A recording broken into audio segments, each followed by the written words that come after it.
Une fois Jésus monté au ciel, ses disciples vont connaître le même sort que lui à la fin de sa vie terrestre, à savoir la persécution, l'arrestation et une mort violente.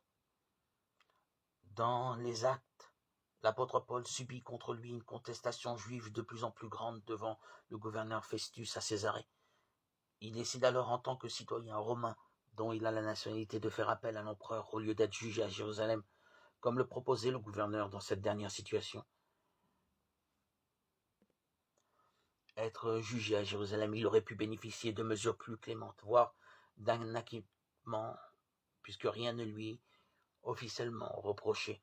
Comme le dit Festus du point de vue des institutions romaines, Paul doit donc partir à Rome. Et il habite d'ailleurs en résidence surveillée.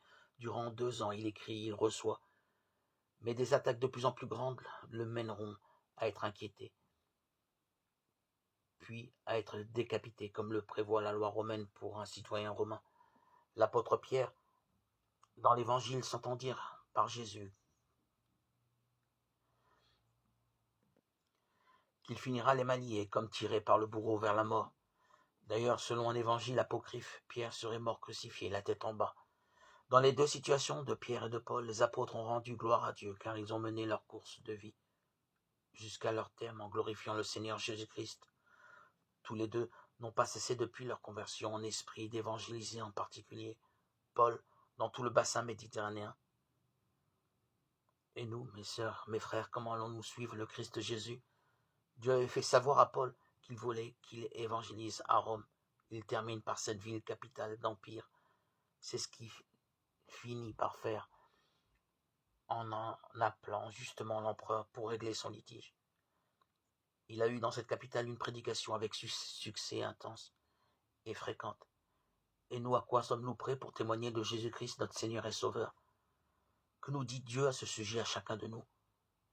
Restons attentifs au souffle de l'Esprit qui est notre meilleur conseil en toutes choses, et en particulier en matière d'évangélisation et d'annonce de la parole. J'avoue personnellement que toutes les fois que je n'écoutais que moi, eh bien mon témoignage n'a eu qu'une faible portée.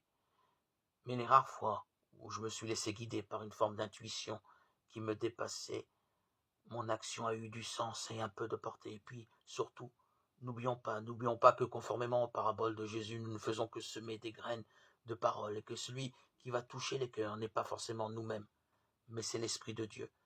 Nous ne sommes de ce point de vue que des ouvriers du Seigneur. Il faut que la parole soit annoncée par les ouvriers. Mais la récolte, elle ne sera faite que par le Maître. Alors, soyons pareils au message dont parle le psalmiste lorsqu'il dit « Messager du Seigneur, bénissez le Seigneur, invisible porteur de ses ordres. » À nous de devenir solides avant de devenir invincibles, comme les anges ou comme Marie-Madeleine ou encore comme Marie.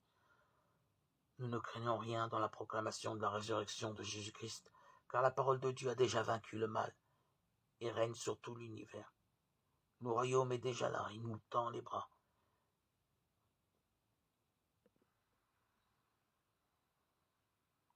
Ô Dieu, puisses-tu nous réserver